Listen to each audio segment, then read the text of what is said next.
I was able to make an extra principal payment, so we're going to see if even this little bit will help. In order for this $500 thing to be well with my soul, it's crazy. Hey, today's mortgage payoff update is going to be just a little different. In that last video, I talked about not putting that $500 towards my mortgage, but instead using it to celebrate my consumer debt-free anniversary. Yes.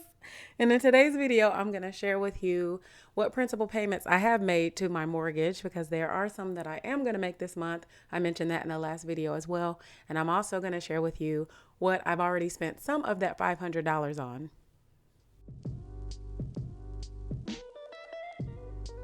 So just a quick follow-up first. In that last mortgage payoff update, I had a discrepancy between my Excel amortization schedule and what my mortgage company had given me.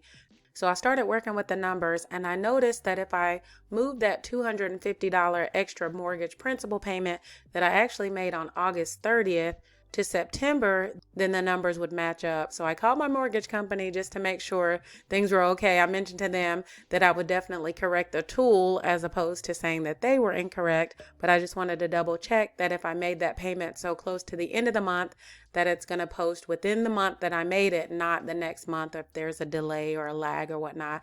And they said, no, it does apply to my August payment, though for my amortization schedule and for it to be correct, and for it to track along with my mortgage company, I am going to leave that $250 on as a September extra payment, though we all know that it was actually applied in August. So when you see that, you'll know what that's for. Okay, now on to my tracker. You've seen these before. I was able to make an extra principal payment of $27.50 on the 12th. And that was due to me selling 2 items on eBay within the same day. So I quickly applied that $27.50 to my mortgage principal. And we're going to head over to the amortization schedule to see if that makes much of a splash at all. As you know, every little bit helps. So we're going to see if even this little bit will help. As always, I'm taking a look at this extra payment savings, this actual number of payments. Here we are going to add the $27.50. That makes this $277.50. I'm hoping that moving forward, I don't have to continue splitting these payments this way. I may actually even make those payments earlier in the month so I can ensure this doesn't happen. Though it's okay. I will deal with it for this month. It looks like that extra $27.50 gave me a little boost in that extra interest savings. So that is really nice, and I'll take it. Now back over to the mortgage tracker with this ending balance, which is the same balance as my mortgage company has right now.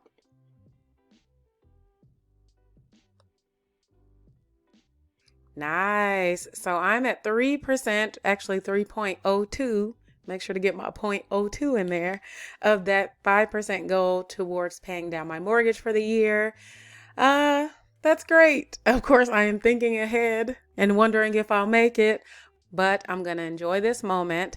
I had already tracked that if I made my mortgage payment as scheduled throughout the year with no extra, I would have paid down my mortgage about 2.5%. So I've already exceeded that, and I'm really happy with it.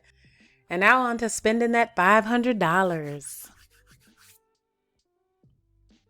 All right. In order for this $500 thing to be well with my soul, I went ahead and paid my monthly bills ahead of time for the rest of the month. I didn't need to do that. I get paid this week, and it just felt like what would give me peace. And yes, I could not see me spending $500 over here and having bills due over here. Okay. And actually paying my bills ahead of time and scheduling my October bills enlightened me on something I'm going to share with you after I share with you this $500 expenditure, or what so far I've spent that $500 on. First up, a new Wi-Fi router. Now, I had not planned on getting a new Wi-Fi router, but for the better part of the month, my internet upload speeds have been jacked up and increasingly frustrating. And I will not bore you with all of the details. I am almost at my wit's end, if not like,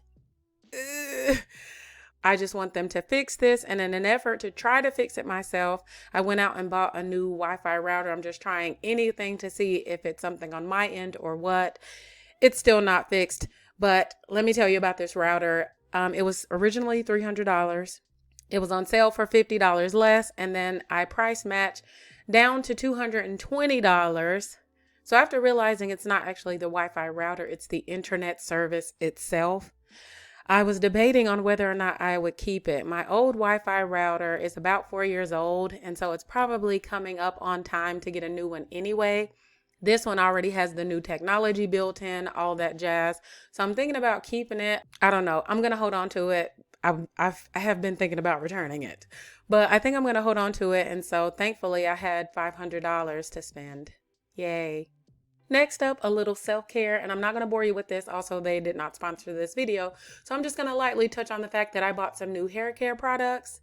It wasn't necessarily something that I needed, but it was something I wanted to try, and I thought this was the best time to do that. So I picked up a couple things from my favorite hair care product online stores. They're probably in stores as well, but online I purchased them. Kinky Tresses and Oyen Handmade. I love them, and so I picked up a couple things from them.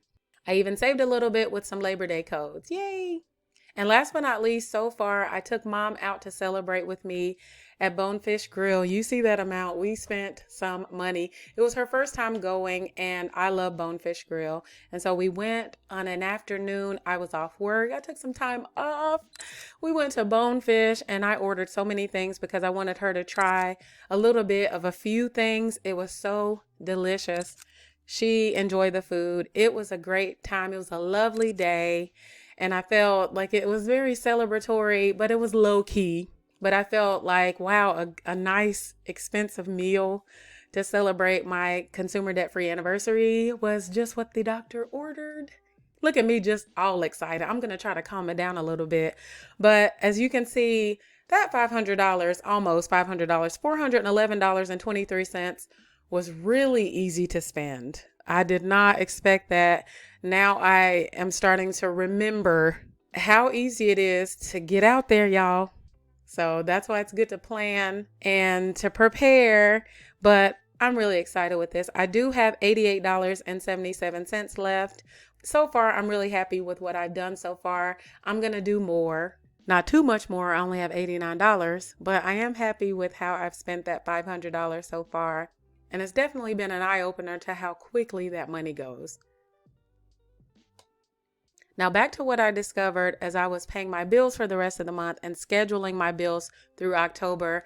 I realized that I have 3 Friday paydays in October, the first being on the 1st. So my first batch of bills due in the month of October can actually be taken care of with that first paycheck. That leaves me a lot more wiggle room in this month. And I'm going to work out the numbers, but I may still be able to put $500 to my mortgage. It's crazy. I promise you, I didn't think ahead on that when I made the decision to take this break. I may still take the break. I won't spend an extra $500. I will not. But knowing that I have enough to spend in celebration and may also be able to still apply extra to my mortgage, maybe even $500. Oh my goodness. You know what word I want to use? Excited. You know, I'll let you know if I manage to make it happen. Thank you so much for watching. I'll see you next time.